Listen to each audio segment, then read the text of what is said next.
प्रशांत सिंह नाम है मेरा और आज के इस वीडियो में मैं बात करने वाला हूँ ऐहोल के दुर्गा मंदिर, एलोरा की दशावतार गुफा, बद्रीनाथ मंदिर, मथुरा के मंदिर, अयोध्या के मंदिर, श्रृंगेरी मठ और बोध गया के महाबोधि महाविहार के बारे में। ये है बुक जिसके माध्यम से मैं आपको जानकारी देने वाला हूँ। इस बुक के अंदर प्रमाणों के साथ सब कुछ बताया गया है। अगर आप लोग इस बुक को मंगवाना चाहते हैं तो इसकी लिंक वीडियो के डिस्क्रिप्शन बॉक्स और कमेंट बॉक्स में दी गई है, तो वहां से इसे मंगवा सकते हो और स्वयं इसका अध्ययन कर सकते हो। तो आइए वीडियो की शुरुआत करते हैं।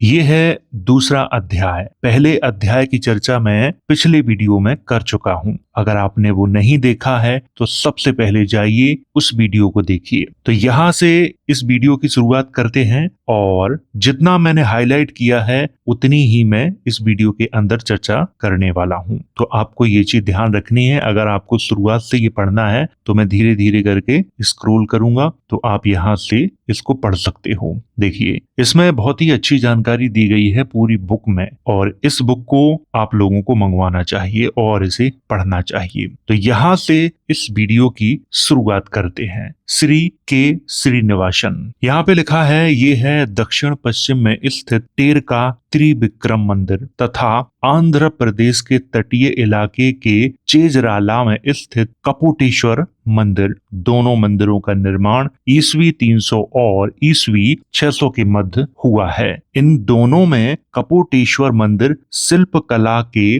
दृष्टिकोण से पुराना हो सकता है। ये आपको ध्यान रखना है। यहाँ से थोड़ी बात करते हैं ऐहोल के बारे में। श्री के एन शास्त्री ऐहोल के दुर्गा मंदिर के बारे में लिखते हैं कि यह बौद्ध चैत्य था। ऐहोल का दुर्गा मंदिर लडरवान के दुर्गा मंदिर से एकदम भिन्न है। यह एक दूसरा उदाहरण है कि किस प्रकार बौद्ध चैत्य को ब्राह्मणी मंदिर का रूप दिया गया है। यहाँ ध्यान देने योग्य बात यह है कि इस दुर्गा मंदिर का ब्राह्मणों की देवी दुर्गा से कोई लेना देना नहीं है, क्योंकि यह कभी देवी दुर्गा को समर्पित नहीं था। इतिहास में हम यही पढ़ते हैं कि ये मंदिर देवी दुर्गा को समर्पित है, जबकि मूल रूप से ये देवी दुर्गा को समर्पित नहीं था। आपको ध्यान रखना है, यहाँ पर ऐहोल के दुर्गा मंदिर की बात हो रही है। ऐहोल का दुर्गा मंदिर प्राचीन समय में बौद्ध चैत्य था, जिसे बाद में दुर्गा मंदिर के रूप में परिवर्तित किया गया है। अब बात करते हैं उंडावल्ली के बारे में।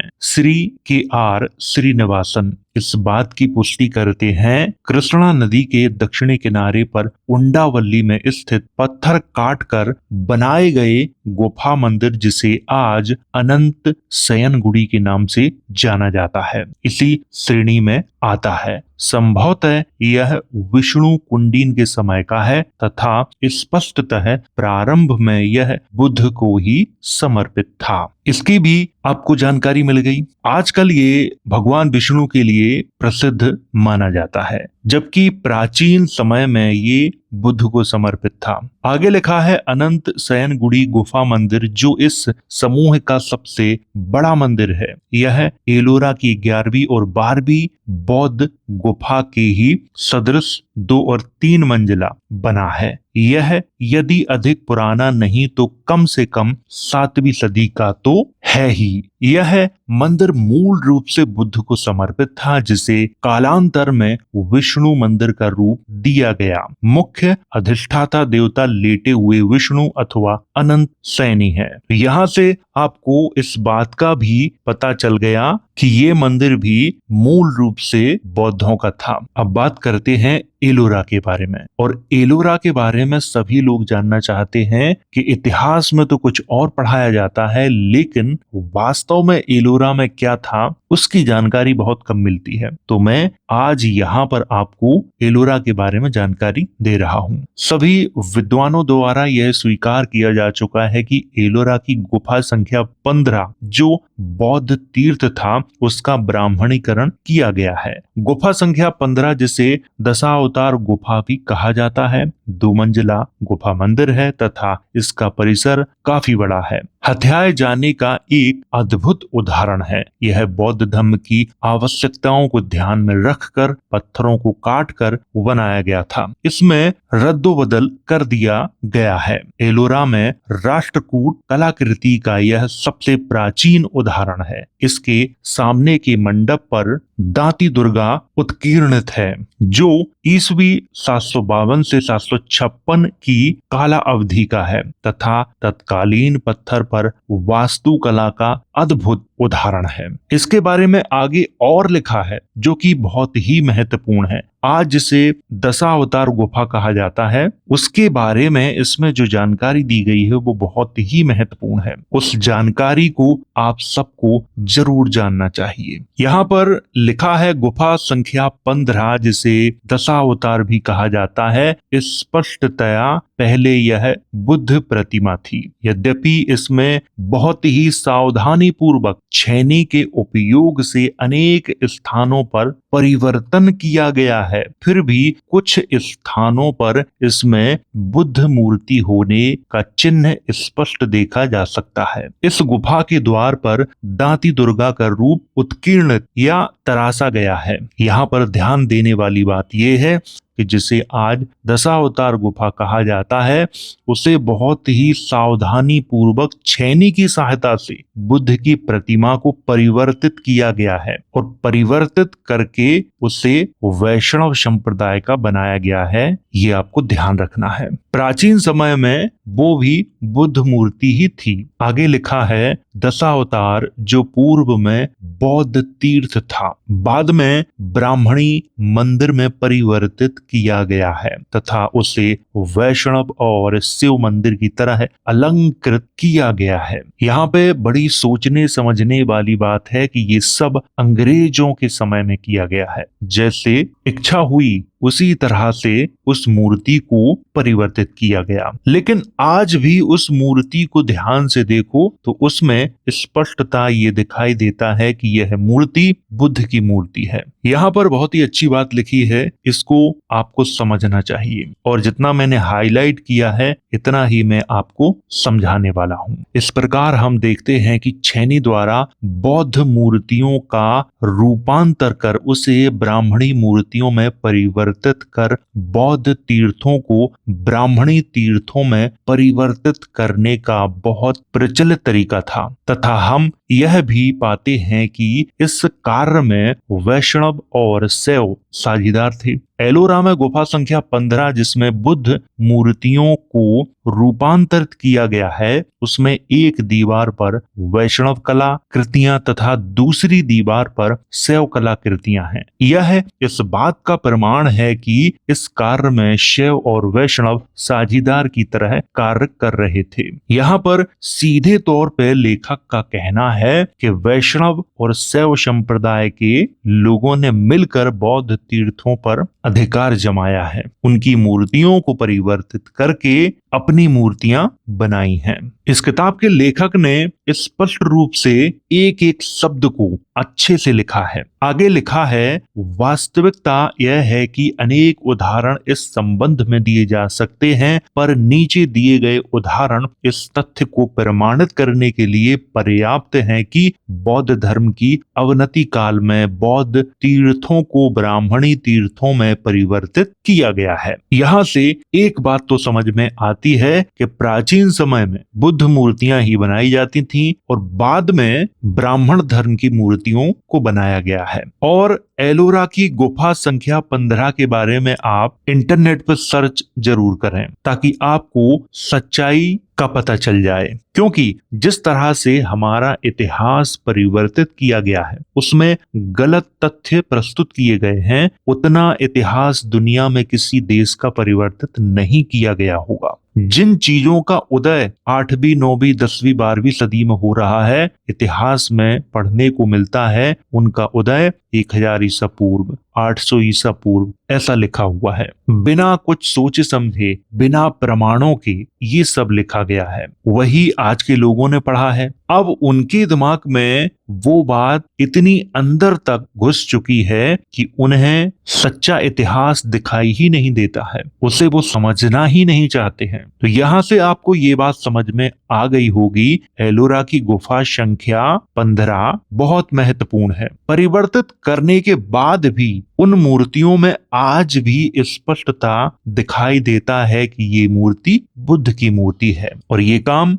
वैष्णव और शैव दोनों ने किया है। अब बात करते हैं बद्रीनाथ के बारे में। जितना मैंने हाईलाइट किया है इस पे आपको ध्यान रखना है। यह मान्यता है कि 9वीं शताब्दी में आदि शंकराचार्य द्वारा बद्री नारायण मंदिर का निर्माण कराया गया है। उन्होंने नारद कुंड में डुबकी लगाकर जहां मूर्ति डूब गई थी, मूर्ति निकाली तथा अपने एक प्रमुख मठ, जिसे उत्तरम ज्योतिनाथ के नाम से जाना जाता है, की स्थापना की। अन्य बौद्ध केंद्र जिस पर ब्राह्मणों ने अवैध कब्जा किया है, उसमें इस बद्रीनाथ मंदिर में जाति का प्रतिबंध उतना कठोर नहीं है। इस बद्रीनाथ मंदिर में कोई भी प्रसाद चढ़ाता है उसे मना नहीं किया जाता है। बद्री भगवान के समक्ष अस्पृश्यता का पालन नहीं होता है। यदि कोई अज्ञानतावश अथवा श्रेष्ठता के अहंकार में प्रसाद को अस्वीकार करता है तो उसे गंभीर अपराध उसी तरह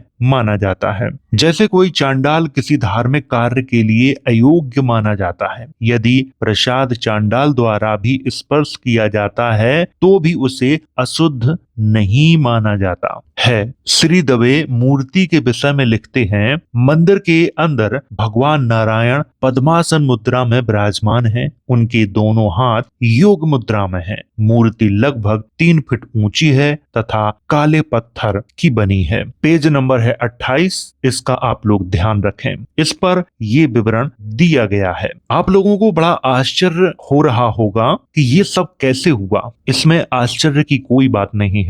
जिसकी लाठी उसकी भैंस, ये कहावत तो आप लोगों ने सुनी होगी। यहाँ पर आपको ध्यान देना है, डॉक्टर LM जोशी लिखते हैं। LM जोशी नाम ध्यान रखना है, लेखक कोई दलित नहीं है। जोशी आगे लिखते हैं, उन सभी बौद्ध मंदिरों जिसे ब्राह्मणों ने अवैध रूप से अपने कब्जे में लिया है, उसमें गढ़वाल जिले में स्थित बद्रीनाथ का मंदिर है, जहां आज भी मूल बुद्ध मूर्ति जो बैठी हुई मुद्रा में है उसकी विष्णु रूप में पूजा होती है।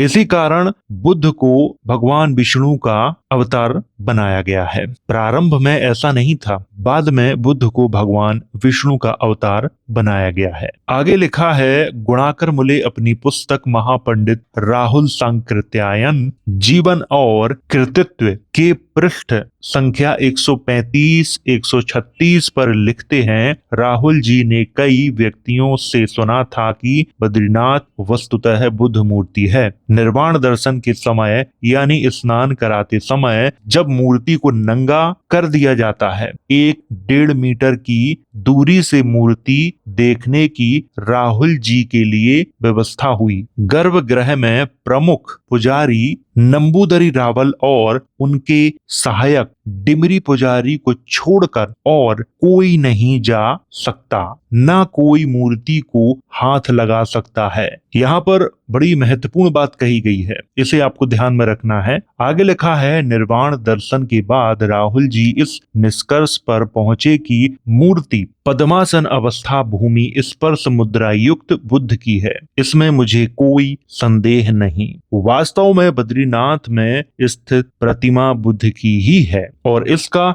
विस्तृत रूप से जो वर्णन है वो राहुल सांकृत्यायन ने किया है। आप लोग चाहें तो उनकी बुक पढ़ सकते हैं, अन्यथा कुछ समय का इंतजार करिए। मैं एक एक करके सभी बुकों का रिव्यू करने वाला हूं और उसमें आपको विस्तृत जानकारी देने वाला हूं। अब बात करते हैं मथुरा के बारे में, और जितना मैंने हाईलाइट किया है इसको आपको ध्यान रखना है बहुत अच्छे से। मथुरा प्राचीन बौद्ध केंद्र है जहां बौद्ध धर्म 9वीं शताब्दी तक फूलता फलता रहा। ध्यान देने योग्य बात है, 9वीं शताब्दी तक यहाँ पे बौद्ध धर्म था। आगे लिखा है, बुद्ध के प्रिय शिष्य महाकात्यायन ने मथुरा में बौद्ध धर्म का प्रचार अति सक्रियता से किया था। आगे लिखा है, चक्रवर्ती सम्राट अशोक के गुरु उपगुप्त, जिन्होंने सम्राट अशोक को बौद्ध धर्म में दीक्षा दी थी, वे मथुरा के इत्र के एक व्यापारी के पुत्र थे। यह सभी विद्वानों द्वारा एक स्वीकार तथ्य है कि उपगुप्त का जन्म मथुरा में हुआ था। उपगुप्त ने मथुरा में एक बहुत विशाल विहार बनवाया था जो ईसा की 7वीं शताब्दी तक अस्तित्व में था, और इसका जो वर्णन है चीनी यात्री हुएनसोंग ने भी अपने यात्रा विवरण में किया है। आगे और भी महत्वपूर्ण जानकारी है, वो भी आपको मैं दिखाता हूँ। सुप्रसिद्ध गणिका वासवदत्ता, जिसने अंत में बौद्ध धर्म स्वीकार किया था, मथुरा की रहने वाली थी। वासवदत्ता का नाम भी इतिहास में देखने को मिलता है, ये भी आपको ध्यान रखना है। आगे लिखा है, बुद्ध के प्रमुख शिष्य सारिपुत्र का जहां स्तूप बना था, वहां पर भूतेश्वर महादेव का मंदिर बना दिया गया है वर्तमान समय में, ये आपको ध्यान रखना है। लेकिन उससे पहले वहां पे क्या था, सारिपुत्र का स्तूप बना हुआ था। और सारिपुत्र कौन थे, बुद्ध के शिष्य थे। यश विहार जो प्रसिद्ध बौद्ध विहार था, उस स्थान पर ब्राह्मणों द्वारा केशव देव मंदिर का निर्माण कराया गया। ये भी आपको ध्यान रखना है, मथुरा का जो केशव देव मंदिर है बहुत प्रसिद्ध मंदिर है, प्राचीन समय में यश विहार के नाम से उसे जाना जाता था। इस पूरी बुक में बहुत ही अच्छी जानकारी दी गई है, और ऐसी जानकारी दी गई है जो किसी अन्य बुक में आपको नहीं मिलेगी। इसीलिए मैं फिर से ये बात कह रहा हूं कि इस बुक को मंगवाइए और पढ़िए। ये बुक मेरे पास अंग्रेजी भाषा में भी उपलब्ध है और हिंदी भाषा में भी उपलब्ध है। पिछले वीडियो में मैंने आपको बताया था, मैंने ये बुक दिल्ली से खरीदी है। मैं जिन जिन बुकों का रिव्यू करता हूं, उनमें से 1-2 बुकों को आप छोड़ दीजिए, बाकी सारी बुकें मैंने दिल्ली से ही खरीदी हैं। अयोध्या के बारे में बात करते हैं। अयोध्या तथा बांसी में स्थापित शिवलिंग वास्तव में बौद्ध अवशेष हैं। इस संबंध में श्री आई के शर्मा लिखते हैं, यहाँ पर लेखक के नाम पर आपको ध्यान रखना है, लेखक स्वयं ही ब्राह्मण है। अयोध्या के बारे में लिखा है, अयोध्या जनपद फैजाबाद में नागेश्वर नाथ मंदिर में स्थित शिवलिंग के आधार का पद्म अलंकरण मौर्यकालीन पालिस द्वारा किया गया है। पूर्वी उत्तर प्रदेश के जनपद बस्ती में बांसी स्थित शिवलिंग अशोक स्तंभ में प्रयुक्त सिंह के एक पैर का पद्म अलंकरण कर स्थापित किया गया है। इन प्रमाणों के आधार पर हम यह निष्कर्ष निकाल सकते हैं कि कुछ पवित्र बौद्ध स्थल बौद्ध धर्म के ह्रास के उपरांत शैव स्थल में परिवर्तित कर दिए गए हैं। यहाँ से भी ये बात आपको समझ में आई होगी। अब बात करते हैं श्रृंगेरी मठ के बारे में। Doctor LM Joshi general of mythic society में पृष्ठ संख्या 151 तथा हिंदुइज्म एंड बुद्धिज्म लेखक इलियट वॉल्यूम 2 पृष्ठ संख्या 211 को संदर्भित करते हुए लिखते हैं कि आदि शंकराचार्य ने अपने श्रृंगेरी मठ की स्थापना एक बौद्ध विहार को परिवर्तित करके किया है। ये भी आपको ध्यान रखना है। इसीलिए श्रृंगेरी में जो मठ है उसको मठ कहा जाता है। हमारे देश में मंदिर बनाने की जो परंपरा है वो 4वीं-5वीं सदी के बाद की है, उससे पहले मठ ही होते थे। तो यहाँ से आपको ये भी समझ में आ गया होगा कि श्रृंगेरी का जो मठ है वो भी प्राचीन समय में बौद्ध विहार था। आदि शंकराचार्य के द्वारा उसे परिवर्तित करके अपना मठ बनाया है, इसे आपको ध्यान में रखना है। अंत में बात करते हैं बोध गया के बारे में।